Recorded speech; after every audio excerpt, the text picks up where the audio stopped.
Quero convidar os irmãos a abrir a sua Bíblia na primeira carta de João, lá no finalzinho da sua Bíblia, já aí nas últimas folhas. Primeira carta de João, no capítulo 4.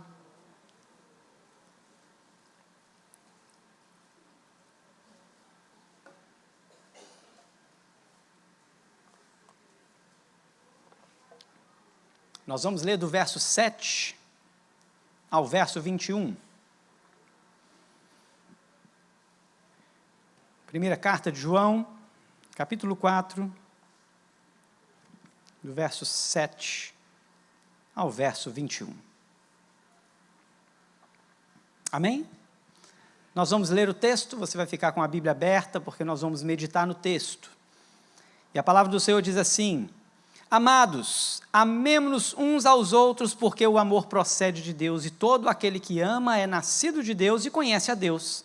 Aquele que não ama não conhece a Deus, pois Deus é amor.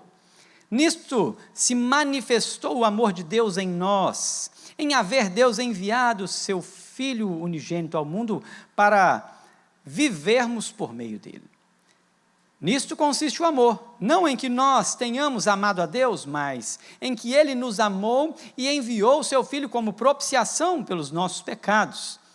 Amados, se Deus de tal maneira nos amou, devemos nós também amar uns aos outros. Ninguém jamais viu a Deus. Se amarmos uns aos outros, Deus permanece em nós e o seu amor é em nós aperfeiçoado. Nisto conhecemos que permanecemos nele e ele em nós, em que nos deu o seu Espírito. E nós temos visto e testemunhado que o Pai enviou o seu Filho como Salvador do mundo. Aquele que confessa que Jesus é o Filho de Deus, Deus permanece nele e ele em Deus. E nós conhecemos e cremos no amor que Deus tem por nós. Deus é amor, e aquele que permanece no amor, permanece em Deus e Deus nele. Nisto é em nós aperfeiçoado o amor, para que no dia do juízo mantenhamos confiança, pois, segundo Ele é, também nós somos neste mundo. No amor não existe medo, antes o perfeito amor lança fora o medo. Ora, o medo produz tormento, logo aquele que teme não é aperfeiçoado no amor. Nós amamos porque Ele nos amou primeiro. Se alguém disser, amo a Deus e odiar a seu irmão, é mentiroso, pois aquele que não ama a seu irmão a quem não vê, não pode amar a Deus. Aquele que não ama o seu irmão a quem vê, não pode amar a Deus a quem não vê. Ora, temos da parte dele este mandamento, que aquele que ama a Deus, ame também o seu irmão. Feche seus olhos, coloque sua vida diante do Senhor, peça ao Senhor que fale ao seu coração. A palavra do Senhor foi lida, ela é suficiente, ela é poderosa. João, profeta, o discípulo do amor, e nós vamos colocar nossa vida diante do Senhor. Fale com o Senhor. Deus, em nome de Jesus, que a minha boca se cale, que o teu Espírito se manifeste de maneira poderosa, Deus, e que nesta noite nós possamos compreender o verdadeiro amor e possamos, Deus, viver por meio dele, para ele, em nome do Senhor Jesus. Amém e amém. Nós estamos vivendo nos últimos tempos, nós estamos vivendo nos últimos dias, nós já estamos vivendo o tempo do fim, onde Jesus vai declarar em Mateus 24, que por se multiplicar a iniquidade, o que aconteceria? O amor de quase todos. Se você observar lá na sua Bíblia, você vai perceber que o amor de quase todos se esfriará. Não é uma possibilidade. Jesus está dizendo um fato, ele está narrando um fato, ele está dizendo, é assim que acontecerá. Isto é um sinal do final dos tempos. E é muito interessante porque quando nós pensamos, por que o amor se esfria? Qual a possibilidade disso acontecer? É porque, na verdade, muitas vezes nós não sabemos nem o que é amor. Vocês já perceberam isso? Se você pudesse definir amor, como você definiria o amor? Quais são as maneiras de definir amor? Aí eu trouxe aqui um exemplo que é muito comum. Então, por exemplo, olha, dois jovens se conhecem. Então, eles olham um para o outro ali, e se interessam um pelo outro, né? Fico me lembrando ou pensando no dia que GG olhou para Andressa e os olhos brilharam, né? E eles então se encantaram, como eu não sei, tá, irmãos? Porque não havia beleza ou formosura, né? Mas olha que interessante, então os olhares se cruzam e ali começa uma conversa. Ele tinha cabelo, irmãos, detalhe, hein? Ele tinha cabelo na época. E eles então se encontraram e eles então tiveram um sentimento um pelo outro e um belo dia eles disseram um para o outro: eu te amo. Ok? Então agora eu vou tirar vocês da história e vou trazer uma outra pessoa, porque o fato agora, ele não é bom. Um casal que passa pelo mesmo processo e diz, eu amo, ele entra no mar de rosas da relação. Mas a canoa está furada. E eles não conseguem tapar aquele buraco e não conseguem retirar a água que entra naquela canoa. E aquilo começa a ficar cansativo e por mais que eles estejam no mar de rosas, a canoa está furada. E as lutas vêm, os problemas vêm e as dificuldades vêm. E em um determinado momento um vira para o outro e fala assim, olha, não dá mais. O amor que eu tinha por você, o que acontece? Acabou. Vocês já viram isso? Vocês já viram essa história? Acabou o amor. Irmãos, não pode, porque é contraditório. 1 Coríntios 13, o apóstolo Paulo vai dizer no verso 8 que o amor jamais acaba. E talvez você ainda não compreenda isso, porque a gente ainda não entrou no texto, e na hora que eu entrar no texto, você vai perceber por que Paulo afirmou que o amor jamais acaba. E é verdadeiro, e é real, o amor não pode acabar, porque se há amor, e é o amor verdadeiro, o amor jamais acaba. É impossível. Então, vamos pensar em um outro problema quando nós começamos a definir amor. Nós pegamos o amor e distribuímos ele em várias faces, como amor de pai, amor de mãe, amor de irmão, amor de amigo, colega. E nós temos um problema com esse desmembramento, porque amor é amor, e ponto. O que o pai sente pelo filho são afetos que um pai só pode sentir pelo filho. O que um homem sente por uma mulher são afetos que um homem só pode sentir por uma mulher. São atrações diferentes. A relação é diferente. A relação de um pai com filho, ela é manifesta em sentimentos. E amor não é um sentimento. Amor é uma expressão única, que ela serve tanto para o pai que ama o seu filho, para o filho que ama o seu pai, para o marido que ama a sua esposa, para a esposa que ama o seu marido, para o amigo que ama o seu amigo, e assim sucessivamente. Amor é um ato único. O amor verdadeiro é uma coisa única. Então nós não podemos diferenciar, e quando nós diferenciamos, nós dizemos que amor é um sentimento que um homem tem por uma mulher, isso está errado. Amor é o sentimento que uma mãe tem por um filho, isso está errado. O pai pode amar o filho? Sim ou não? Deve. O marido tem que amar a mulher? Sim ou não? Sim, mas é o mesmo amor, porque amor é amor. Não se trata das relações que você tem um com o outro. A relação de pai e filho é uma, de marido e mulher é outra, de amigo com amigo é outra, mas se há amor, amor é uma coisa só. E pode haver o falso amor. Porque o próprio João, quando ele vai escrever aqui no capítulo 2, no verso 15, ele vai dizer assim, olha, não ame o mundo. Ele está dizendo que tem um tipo de amor que você tem ao mundo. E aí você vai perceber que o amor que se dá ao mundo, ele não pode ser verdadeiro, porque nós vamos olhar para o texto que nós lemos e nós vamos perceber que esse texto ele tem uma direção para o amor. E ele vai dizer assim, olha, não ame o mundo, nem as coisas que há no mundo, porque aquele que ama o mundo, o amor do Pai não está nele.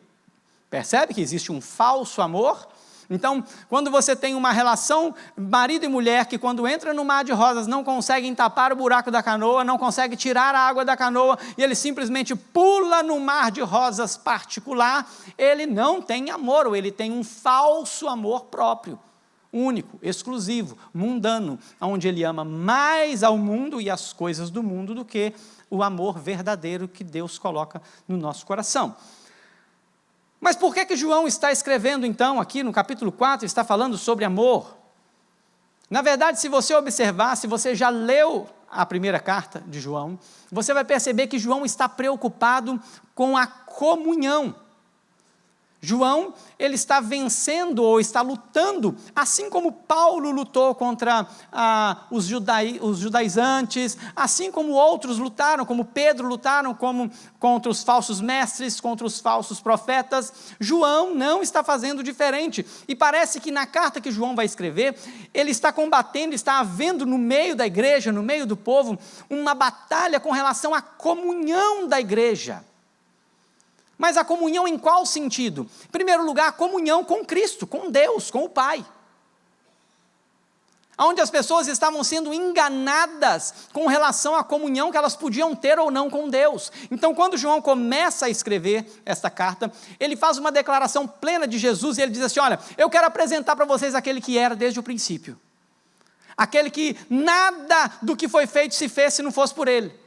Ele é o Criador de todas as coisas. E ele diz assim: olha, os nossos olhos viram, as nossas mãos apalparam, Ele é o verbo da vida. Com isso, ele vai trazer assim: olha, eu digo isso para vocês, para que tenhamos comunhão. Lá no capítulo 1, no verso 3. Nós precisamos ter comunhão. Ele começa a dizer: a nossa comunhão é com o Pai e com o seu Filho, Jesus Cristo. João começa trazendo uma ideia de um grande problema que ele chama de anticristo, que está rondando a igreja. Homens, heresias, teologias, palavras que são anticristo, que estão travando no meio do povo de Deus a ausência da comunhão, ou querendo tirar as pessoas da comunhão, primeiro com Deus, mas também com o irmão. Percebe que nós participamos da ceia, e uma das coisas que eu disse aqui na ceia, se você não percebeu, eu repito, ceia não é para alguém sozinho. Você não toma ceia sozinho, você não pega lá na sua casa, pega um pão, pega um suco, vai lá e vou tomar ceia. Não, isso não é ceia. Ceia é a comunhão. Ceia é o corpo. Então João, ele está aqui preocupado com a comunhão. E ele então está falando sobre os anticristos. E quando ele chega no capítulo 2, no verso 18 em diante, ele vai falar que estes anticristos, no verso 19 especificamente, saíram do meio deles. Preste atenção. Jesus sobe, deixa os discípulos pregando este evangelho, e o grande problema que eles enfrentaram foi que as pessoas então aceitassem, ou ouvissem e aceitassem a respeito desse Jesus. Então você tinha o judaísmo que dizia: não, esse aí não é o Messias não, isso aí é só um profeta, o Messias ainda vai vir. Mas você tinha também pessoas que eram contra Cristo, pessoas já agora gentios e tudo mais, porque João ele não endereça essa carta a uma igreja específica. Essa carta é uma carta circular, ela é para circular em todos os lugares. Ela é tanto para o judeu quanto para o gentio. Essa é uma carta para alcançar toda a igreja, porque haviam pessoas que estavam desfazendo e desconstruindo a comunhão que Cristo havia trazido para o seu povo. Aquilo que Atos dos Apóstolos havia vivido. E perseveravam na comunhão, no partir do pão e nas orações, e em cada alma havia temor. Prodígios e sinais aconteciam por meio dos apóstolos. E isso aí estava sendo desmontado por pessoas que João diz que estavam no meio deles por um tempo. E é muito interessante porque João, essa carta ela foi escrita provavelmente aí entre o ano 75 a 85 ali depois de Cristo. Então essa não é uma carta muito próxima ali o avanço da igreja primitiva. Ela já está ali bem, já no final do primeiro século. Então, observe que João, ele está olhando para a igreja e está dizendo assim, olha, tem pessoas que saíram do nosso meio e que não estão lutando conosco, eles não são dos nossos, e é por isso que eles saíram. E aí, quando chega aqui, no capítulo 4, do verso 1 ao verso 6, João vai dizer para a gente assim, olha, não deem crédito a estes espíritos. Não deem crédito a estas palavras. Palavras que não são palavras de quem conhece a Jesus. Então ele vai dizer aqui, neste ponto, que somente aquele que traz uma palavra onde Jesus Cristo é o centro, então ele vai dizer assim, aquele espírito que confessa Jesus, esse é o Espírito de Deus. Esse é o Espírito verdadeiro. Aquele espírito que nega Jesus, e negar a Jesus pode acontecer de várias formas. Eles vão dizer, se este aí não leva Jesus como prioridade na transmissão da mensagem, este é anticristo. João, então, está preocupado com como a igreja está vivendo na comunhão com Deus, e ele vai, então, mostrar que essa quebra da comunhão com Deus, ela se manifesta na quebra da comunhão entre os irmãos. E por isso eu disse aqui, olha, será que a gente sabe o que é amor? Será que nós conhecemos o amor? Será que nós estamos vivendo o amor? E aí João, ele começa a descrever o que nós precisamos saber para que nós possamos viver o verdadeiro amor. João apresenta o verdadeiro amor. E o que você precisa saber? O que nós precisamos saber para que nós possamos, então, viver o primeiro amor? Eu quero trazer 4 pontos breves aqui. Primeiro ponto que João traz é que para você viver o verdadeiro amor, você precisa conhecer a fonte do amor. Olha comigo verso 7 e verso 8. Vamos ler todos juntos? Verso 7 e 8, em uma só voz, bem alto. O texto diz, amados, amemo-nos.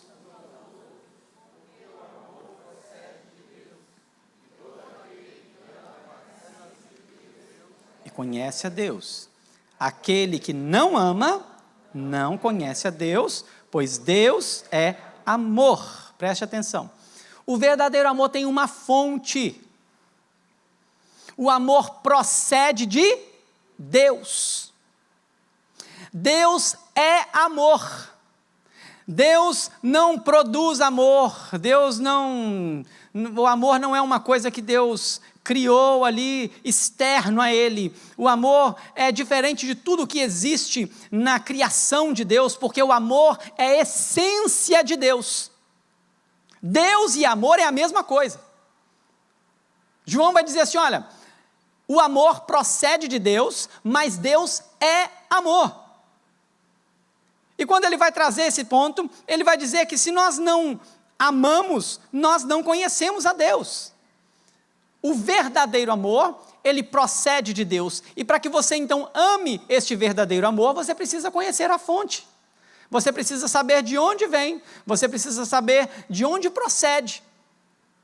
E quando nós pensamos em amor, como eu disse aqui numa expressão de amor de marido e mulher, de pai e mãe, amor de irmão, nós confundimos essa relação de afeto com a verdadeira palavra e o verdadeiro sentido do que é amor. Amor é essência. Amor é como você vai numa fonte, eu não sei se você já foi numa fonte, numa nascente, e você chega ali num lugar onde tem uma aguinha correndo de uma pedra, e aquilo ali transforma em um grande rio, e você procura, mas de onde sai isso aqui? Está na essência, está dentro e brota. Deus é amor. Deus é a fonte de essência, é onde jorra o amor. Então João começa trazendo um primeiro ensinamento muito simples. Não há amor em outra coisa. O amor não pode ser comprado em outro lugar. Você não encontra amor nas estantes das lojas. Você não encontra amor no dinheiro que você possui. Você não encontra amor para comprar. Amor não é uma coisa que você decide fazer. Eu decidi amar. Não, não pode. É impossível. Porque só pode amar aquele que tem a fonte.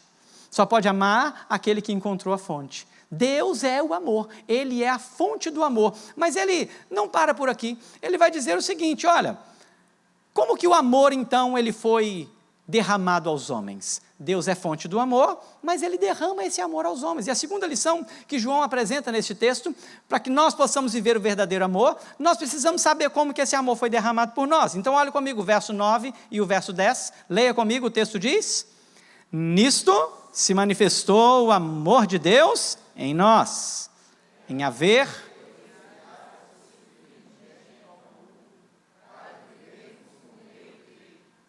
Nisto consiste o amor.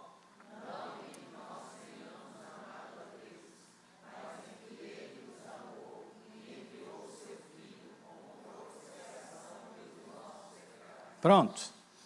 João disse assim, o amor tem uma fonte. Deus é amor. Esta fonte é derramada sobre os homens. Preste atenção nisso. O amor de Deus é derramado em nós, e ele é derramado por Jesus Cristo. Nisto se manifestou o amor de Deus em nós. Só pode amar aquele que um dia bebeu da fonte. O amor é algo que é derramado sobre os homens. O amor é algo que vem sobre nós para matar a nossa sede. Ele é uma água viva que vem derramar sobre as nossas vidas para nos lavar, nos transformar e nos purificar. E é derramado sobre nós. E quando ele é derramado sobre nós, ele é derramado de uma maneira muito preciosa, porque ele é para propiciação, ele é para aplacar a ira de Deus. Olha que interessante. Quando João disse, olha, o amor consiste não em que nós o tenhamos amado, mas em que Ele nos amou e o Senhor enviou o seu Filho como propiciação. O que essa palavra significa? É aquele sacrifício que aplaca a ira de Deus. É um sangue que é derramado, onde Deus fica satisfeito. Então, a satisfação de Deus, na minha vida, na sua vida, ela não está no que você pode fazer por Ele. Ela não está nas suas habilidades, ela não está no que você diz ser quando você declara ser um presbiteriano, ser um crente, não, ela não está nisso, porque o amor não consiste em que nós tenhamos amado a Deus, mas em que Ele nos amou primeiro. Irmãos, isso aqui é muito precioso, porque existe uma fonte, e muitas pessoas estão buscando o amor em outras fontes. Muitas pessoas estão buscando o amor em outras coisas. Mas deixa eu te contar uma coisa, o amor que não é de Deus, que não procede de Deus, ele é um amor falso. Um amor ao mundo, um amor a coisas materiais, porque no capítulo 2 ele diz amar o mundo e as coisas que há no mundo, é um amor falso. E meus irmãos, a sociedade tem vivido um amor falso, porque elas estão em busca de uma fonte que dá a ele coisas mundanas, terrenas, transitórias. E João, ele apresenta de uma forma tão preciosa para nós, porque ele fala assim, o nosso Deus é uma fonte, e Ele é uma fonte a jorrar para a vida eterna. Olha que interessante o verso 9, quando esse amor é derramado sobre nós, o texto diz que era para vivermos por meio dele. Quando Deus manda o amor e derrama o amor, é para que nós tenhamos vida, nós estávamos mortos. Quando nós encontramos a fonte, nós recebemos vida. Só que como alguém vai adorar a Deus? Como alguém vai buscar o Senhor? Como alguém vai cultuar ao Senhor? Como alguém vai ter uma vida devocional saudável, se ainda não conheceu a fonte, se ainda não bebeu da fonte, se ainda não experimentou da fonte? Quem não experimenta da fonte está morto. Porque somente Cristo pode nos dar vida. Somente Cristo pode aplacar a ira de Deus, somente Cristo pode ser a propiciação pelos nossos pecados, e Ele é, amém, irmão? Ele é, isso é alegria para nós. Nós precisamos achegar à fonte, a fonte do amor, e saber que Ele já fez aquilo que nós não podíamos fazer. Então, olha comigo que trajetória linda que Deus faz. Ele é a fonte, Ele é o próprio amor, Ele derrama sobre os homens por meio de Jesus Cristo. Ele derrama sobre nós, nos trazendo vida. Ele derrama sobre nós, aplacando a ira de Deus. Se você não fosse alcançado pelo amor de Deus, você estaria sendo punido pela ira de Deus. Mas Ele vem sobre nós e Ele derrama sobre nós este amor tão precioso. Mas isso gera um resultado. João traz a manifestação desse amor na nossa vida. Como que este amor, então, se manifesta nos homens? Então, para que nós possamos aprender a viver o verdadeiro amor, você precisa saber a fonte. Então, conheça a fonte é o Senhor. Deus é a fonte, Ele é a fonte. Nada pode te dar aquilo que você precisa com relação ao amor, é só Ele. Ele é o amor, Ele derrama isso sobre nós através de Jesus Cristo. Mas você precisa saber também que o amor que nós recebemos de Deus, que foi derramado de Deus, Ele se manifesta no amor que nós temos a Deus e ao próximo. Olha que interessante, vamos ler aí o verso 11 e 12. Leia comigo o texto que diz: Amados, se Deus...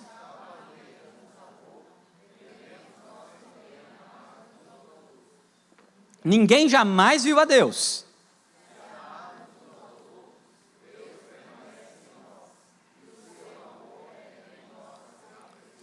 Olha que lindo isso aqui.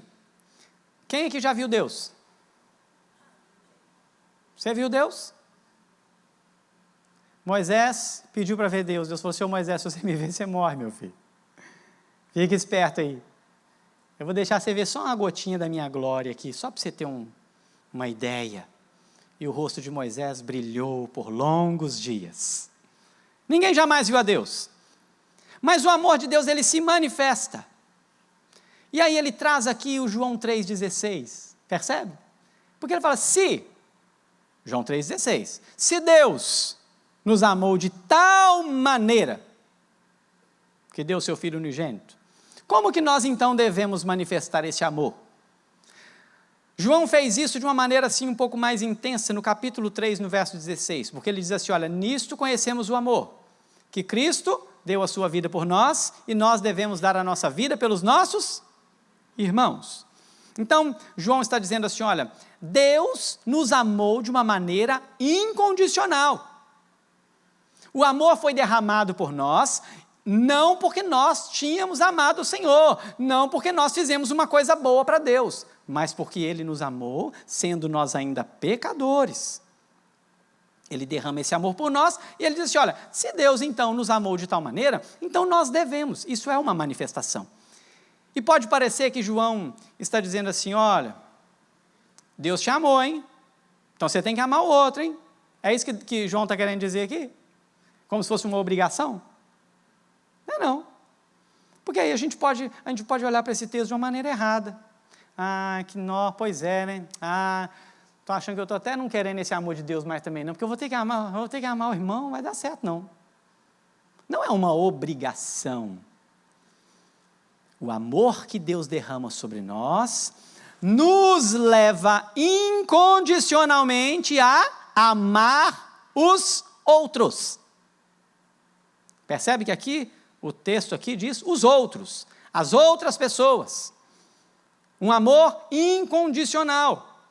E ele vai dizer assim, olha, porque ninguém jamais viu a Deus. Então ele diz assim, como que você pode manifestar o amor de Deus que foi derramado sobre você? Você precisa fazer isso, manifestando isso na vida do seu irmão. E quando você faz isso, quando você ama o outro, outra pessoa qualquer, irmãos, outra pessoa, uma pessoa que talvez você nunca viu na vida, uma pessoa que está aí pelas ruas e você se depara com ele e o texto diz que o amor de Deus por nós faz com que você ame uma pessoa que você nunca viu.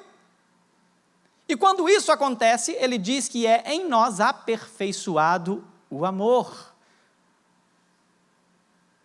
Lembra quando Jesus foi confrontado a respeito dos mandamentos?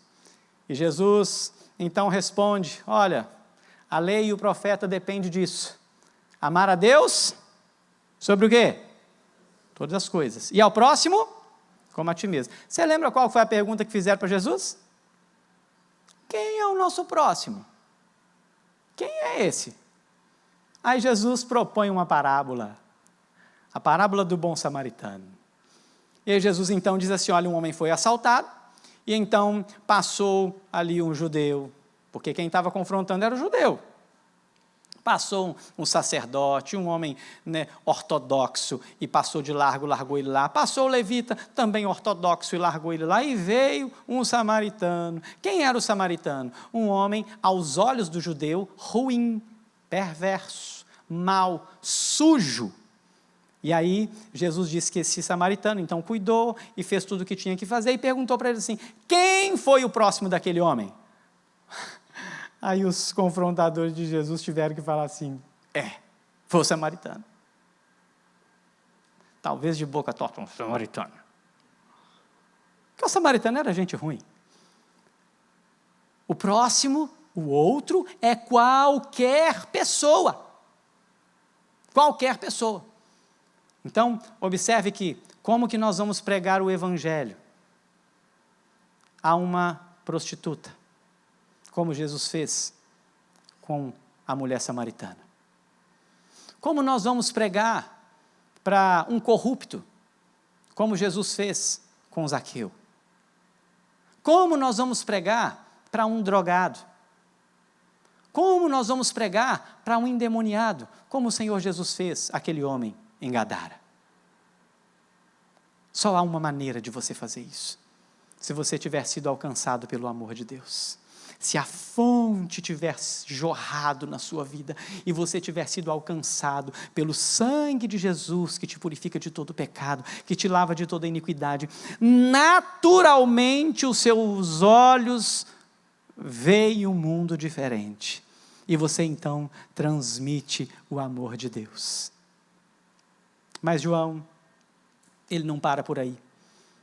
E o quarto e último ponto deste texto, João diz que viver o amor verdadeiro, você não só precisa da fonte, você precisa saber que tem uma fonte, você precisa saber que esse amor foi derramado nos homens, ele se manifesta no amor ao próximo, no amor a Deus, mas ele também é uma marca da salvação.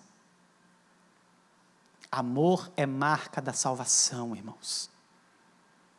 Olhe comigo, eu vou ler e você acompanhe comigo, verso 13 ao verso 19. Ele diz assim, olha, nisso conhecemos que permanecemos nele e ele em nós. O que acontece? Como é que é? O que ele diz assim? Olha, é nisso que nós conhecemos aqui. Ó.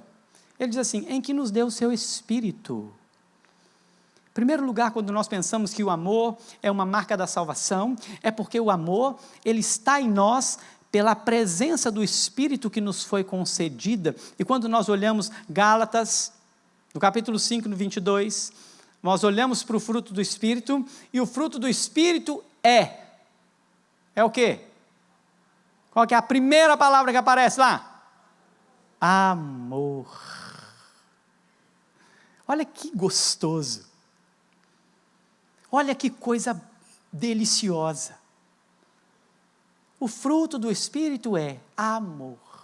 Alegria, paz, longanimidade, benignidade, bondade, fidelidade, mansidão, domínio próprio. Contra essas coisas não há lei.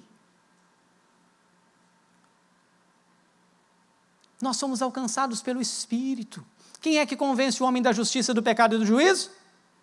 O Espírito. Quando você recebe o Espírito, não tem como tirar o amor. Porque uma vez recebendo o Espírito, o fruto do Espírito é amor. Não tem como ter o Espírito e não amar. Não tem como ter o Espírito e deixar isso aqui eu vou fazer depois. Não tem como ter o Espírito e dizer, eu vou amar o fulano, mas o samaritano não vai dar não. Não há como. Uma das marcas do amor é a salvação que você recebeu pelo Espírito Santo. Se você ama, você está em Deus. Olha o que o texto continua dizendo, olha que interessante, verso 14. E nós temos visto e testemunhamos que o Pai enviou o seu Filho como Salvador do mundo. Salvação. Amor está relacionado à salvação do homem. O homem não teria sido salvo se não fosse o amor, porque Deus é amor. Não temos condições de tratar o amor na vida da igreja, não temos condições de tratar o amor na vida dos crentes separado. Ó, pastor, vamos fazer o seguinte, nós vamos tratar aqui, né, de comunhão, uma comunhão mais tranquila, nós vamos tratar aqui sobre enchimento do Espírito, mas nós vamos fazer o seguinte, com tudo isso, nós vamos deixar o amor para a gente tratar depois. Tem condição? É possível, irmãos? Eu posso falar de comunhão sem falar de amor? Eu posso falar do Espírito Santo sem falar de amor? Não posso. Porque a comunhão, ela é a essência do amor. O Espírito Santo manifesta em nós o amor, porque Ele é o próprio Deus. Percebe que o Espírito Santo é o próprio Deus Todo-Poderoso, que agora habita em nós, e quando Ele habita em nós, a sua essência é o amor, manifesto para a nossa salvação, e Ele vai dizer assim, olha, nós testemunhamos isso, nós estamos vendo isso, porque o Senhor veio e nos salvou, e o verso 15 Ele diz assim, olha, aquele que confessa que Jesus é, o quê? Filho de Deus, Deus permanece nele, e Ele em Deus. Quem pode confessar Jesus? Qualquer pessoa pode confessar Jesus? Pode ou não, irmãos? Pode não. Para confessar Jesus, primeiro tem que crer nele. Para confessar Jesus, tem que ser alcançado pela graça.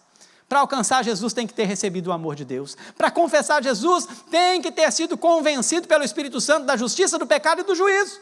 Porque senão seria muito fácil. Você encontra com as pessoas na rua e diz assim, você crê em Deus? O que elas falam? Sim ou não? Sim. Elas creem no mesmo Deus que nós, irmãos? Sim. Talvez sim. Talvez. Pode ser. Quando... É interessante porque um dia desse um rapaz chegou, pastor, você ora por mim aqui, né? Eu não sou crente não, mas é porque Deus é um só. Eu falei, é claro, Deus é um só. Porém, o meu Deus, que é o mesmo Deus que eu acho que você está pensando que é, Ele só salva aqueles que o Espírito foi derramado sobre ele. Aí nós vamos entrar na doutrina da salvação. Aí nós vamos entrar num ponto onde aquele que não confessa Jesus como seu único e suficiente Salvador não será salvo. Tem que confessar Jesus.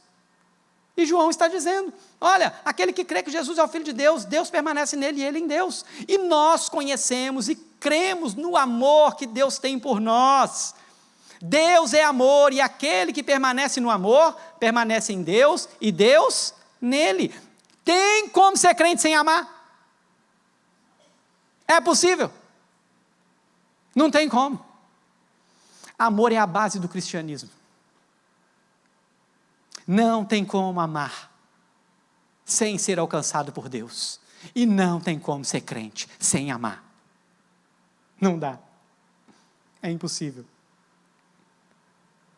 A marca da salvação é o amor. É fácil, irmãos. Vamos pensar no samaritano, que encontrou aquele homem lá, possivelmente judeu.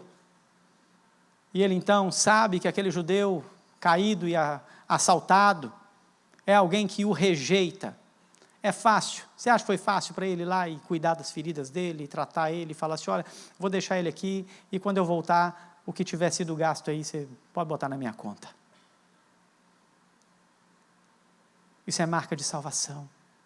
O texto continua dizendo assim, olha, verso 16, nós conhecemos e cremos no amor de Deus, que Deus tem por nós. Deus é amor e aquele que permanece no amor, permanece em Deus e Deus nele. Nisto é em nós aperfeiçoado o amor. Para quê? Para que no dia do juízo mantenhamos confiança, pois, segundo Ele é, também nós somos aonde, irmãos? Irmãos. Nós somos como quem, João disse? Nós somos como quem? Como Deus. Você é como Deus? Diga para mim. Você é como Deus? João diz que sim, irmãos. João diz que sim, qual que é a sua dúvida? Você está com um problema com sua salvação? Aí nós estamos com um problema aqui, ué. Você ainda não compreendeu a doutrina da salvação, não? Então nós vamos ter que voltar nela e sapecar ela aqui no púlpito, ué. Vamos ter que voltar a fazer uns estudos bíblicos aí e trazer a doutrina da salvação. Nós somos como Deus, irmãos, aqui na terra. Nós manifestamos a glória de Deus. Nós somos pequenos cristos. Nós precisamos amar como Cristo. O amor é aperfeiçoado em nós. Nós temos confiança de que no dia do juízo final, que no dia que Jesus voltar, que naquele grande dia, nós estaremos com Ele, porque nós somos como Ele, fomos alcançados por Ele, nós vivemos com Ele, por meio dEle, e a nossa vida é para Ele. Continuamos sendo pecadores enquanto moramos aqui? Sim. Porque nós ainda não vencemos ainda até a morte, como Hebreus diz. Nós ainda estamos sujeitos a uma série de coisas. Aí, João diz assim, olha, no amor não existe medo. Não tenha medo de amar. Sabe por quê? Irmãos, imagina, chega uma pessoa que você nem conhece, e você diz assim, poxa, mas eu tenho que amar essa pessoa. Mas como? Ele diz assim, olha, se você temer, você não vai amar. Mas ele diz que o verdadeiro amor lança fora todo medo. Você não precisa ter medo de amar as pessoas. Ah, mas eu vou amar, eu tenho medo de me decepcionar. Irmãos, o amor de Deus não traz decepções. Nós nos decepcionamos com pessoas, porque nós somos pecadores. Mas nós não podemos deixar que o amor nos impeça, ou que o nosso medo nos impeça de amar pessoas que às vezes são ruins. Porque a Bíblia diz que nós temos que amar os nossos amigos, amém? Correto? Amém? Misericórdia. Ame quem? Ame os inimigos. Ame os inimigos. Por que será que Jesus mandou a gente amar os inimigos? Porque todo aquele que é inimigo de Deus, de alguma forma, é inimigo nosso. Porque nós somos como Deus.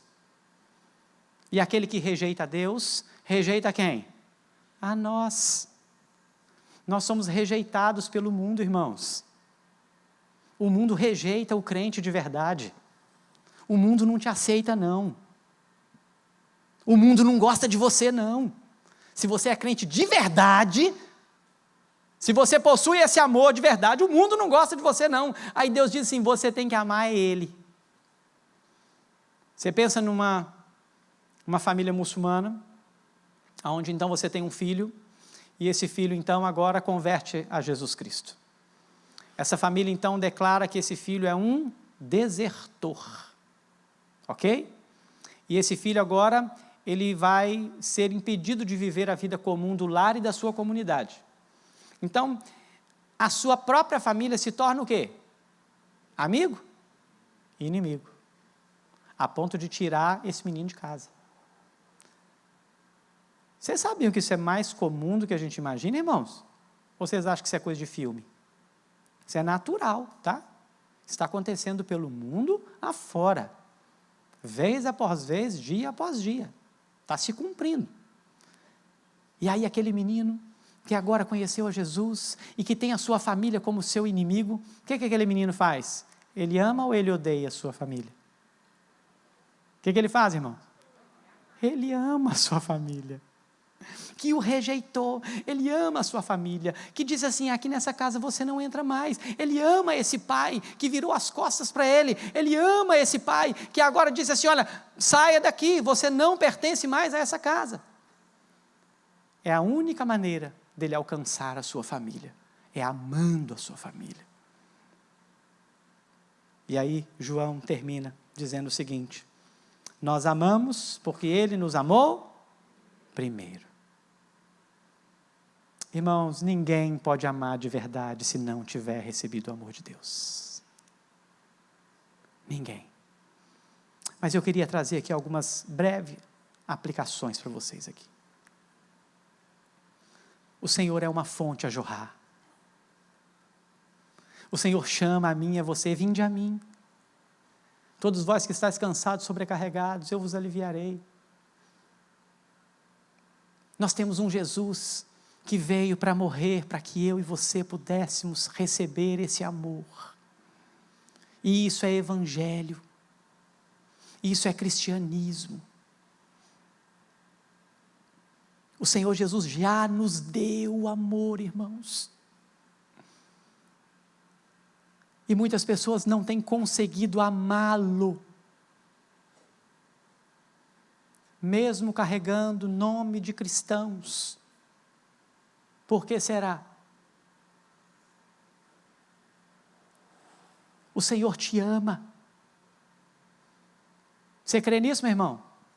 Essa é uma mensagem boa ou é ruim, gente? Ela não é de como é que fala? De prosperidade, não. É teologia de prosperidade, não. Mas essa é a melhor mensagem que nós podemos receber, ou não é?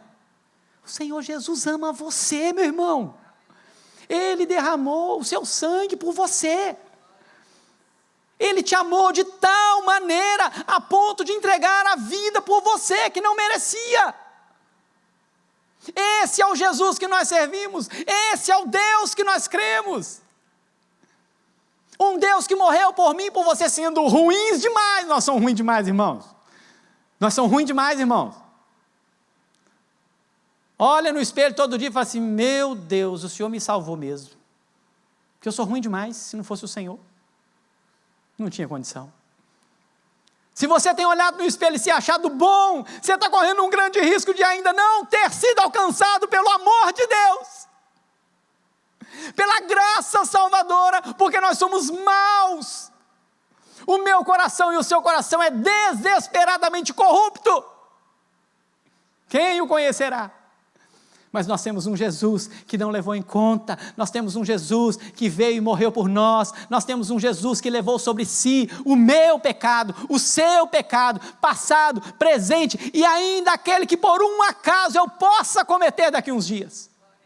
O Senhor Jesus levou sobre si, está sobre ele, nós estamos livres no amor de Deus. E o que Deus quer de nós? Que nós o amemos, que nós guardemos os seus mandamentos. Há poucos dias, numa escola dominical, chamei a atenção da igreja como pais. Por que a igreja faz rodízio para vir à igreja? Por que os irmãos escolhem vir, eu venho domingo de manhã, eu vou domingo à noite, ou eu vou no domingo sim, eu vou no domingo não? Por que nós estamos diante de uma sociedade chamada cristã, que está escolhendo quando vai viver em comunhão com os irmãos? Será que não é porque o amor de quase todos se esfriou? Ou será que é porque o amor não é conhecido de todos? Nós podemos, diante deste texto, definir amor. O amor verdadeiro, e eu quero definir esse amor para nós encerrarmos. E amor é a decisão sacrificial de buscar o bem do outro, fundamentada no caráter de Deus, revelada em Jesus e produzida no coração do homem pelo Espírito Santo. Isso é amor. Esse é o amor verdadeiro.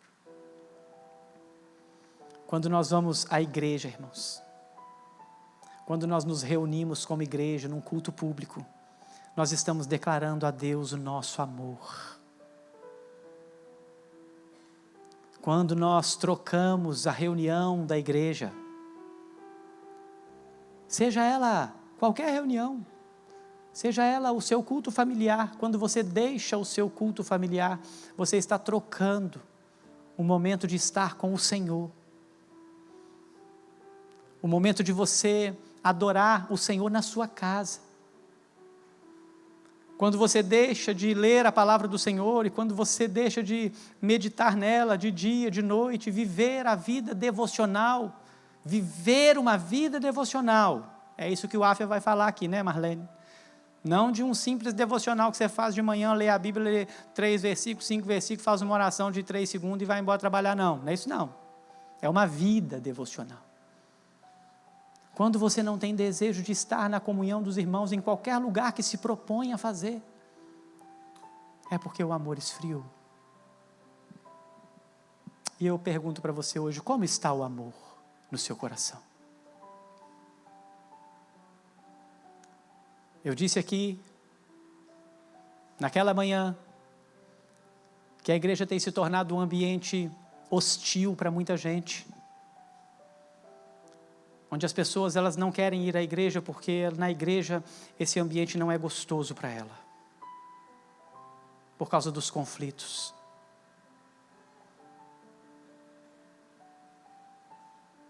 Meus irmãos, isso é muito sério. Como se manifesta o amor de Deus na vida da igreja? Essa talvez não seja uma mensagem ruim, mas talvez não seja uma mensagem muito fácil de nós levarmos embora.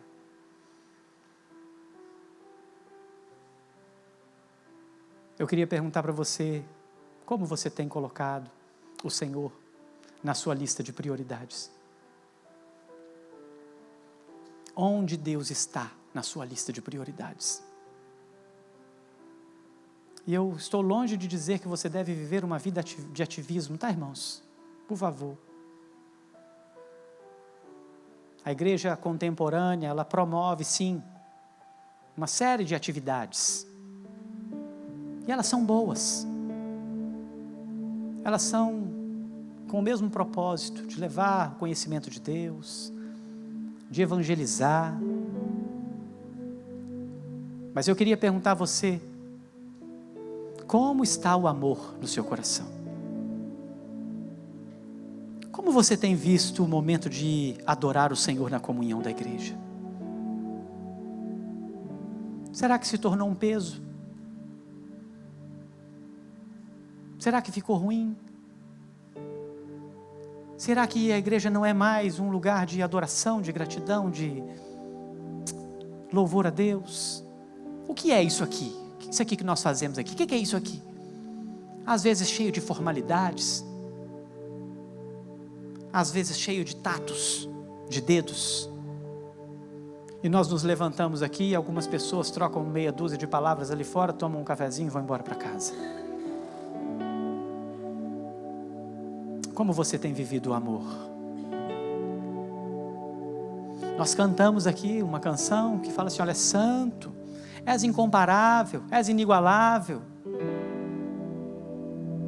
Um amor que faz mudar o mundo. Nós cantamos isso aqui, irmãos. O amor de Deus que é manifesto em nós e através de nós tem que mudar o mundo. Tem que mudar o mundo.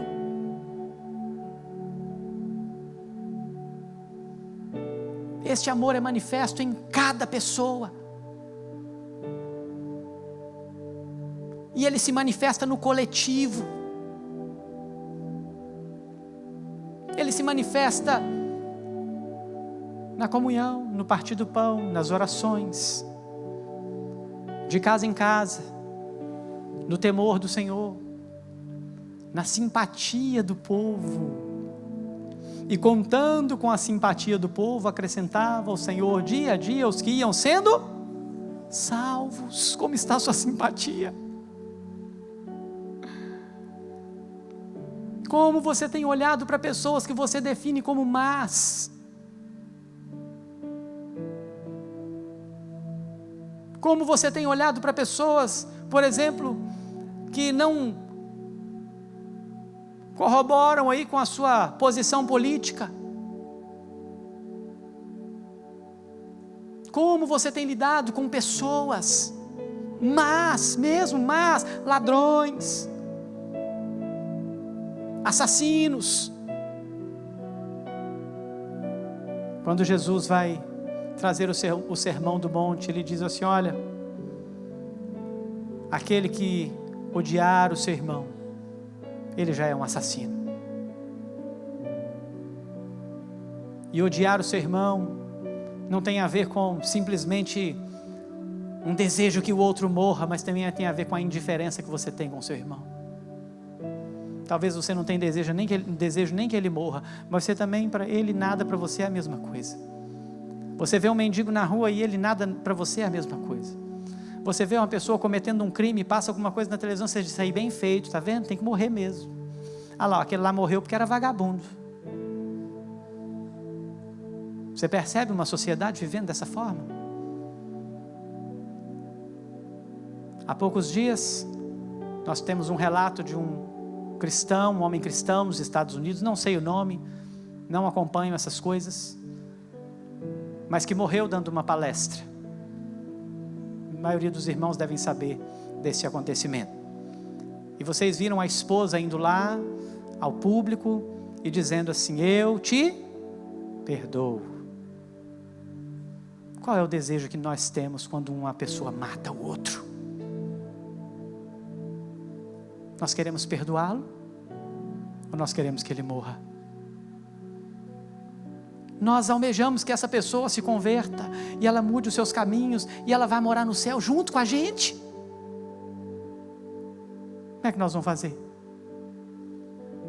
Sabe por que é impossível ser cristão sem amar? Porque nós vamos todos para o mesmo céu. Porque nós vamos desfrutar da mesma glória. Nós vamos estar diante de um mesmo Deus. E por isso nós precisamos ser como Ele é. Aonde? Aqui na terra. Feche seus olhos, coloque sua vida diante do Senhor. O Senhor te amou. Você foi amado, você é amado, meu irmão. O Senhor já derramou sobre você um amor incondicional. Ele quer que você manifeste isso aos outros. Ele quer que você manifeste isso a Ele, cultuando a Ele, buscando a Ele, na comunhão da igreja, no corpo de Cristo, na mesa do Senhor. O Senhor quer levantar um povo que ama, porque é o amor de quase todos que se esfriará, não é de todos. Há um remanescente fiel, há um povo fiel, guardado pelo Senhor, que vai viver um amor incondicional, que ama aquele que ele nunca viu na vida, que é capaz de amar um assassino, levar o evangelho a ele, apesar de não aceitar o seu pecado, de não concordar com o seu erro. Deus, obrigado por essa noite, Senhor. O Senhor é aquele que levanta um povo santo na terra. O Senhor é o único capaz de derramar o amor sobre nós, e o amor foi derramado por meio de Jesus Cristo, e a palavra do Senhor diz que todo aquele que o Pai dá a Jesus Cristo, todo aquele que o Senhor dá a seu Filho, esse vai a Ele, e de maneira nenhuma o Senhor Jesus lança fora. Atrai o nosso coração, Senhor. Atrai o nosso coração, Deus. Leva-nos a amar o Senhor de maneira incondicional, independente das lutas e batalhas que enfrentamos nessa vida, porque o Senhor Jesus já nos disse que passaríamos por aflições. Que tenhamos ânimo, e que este amor seja distribuído a nós com abundância, em nome de Jesus. Manifesta este amor em nós, manifesta esta graça em nós, e que ela seja manifesta na comunhão da nossa igreja, na comunhão da igreja do Senhor espalhada pela face da terra. Nos perdoa, Senhor, perdoa os nossos pecados, perdoa se fomos egoístas, perdoa, Deus, se amamos o mundo e as coisas do mundo, e nos ajuda a confiar somente no Senhor e na fonte exclusiva que é o Senhor. E tira todo medo, Senhor, de amar, todo medo, Senhor, de avançar. Tira de nós o medo, tira de nós, Senhor, para a honra e glória do Seu nome.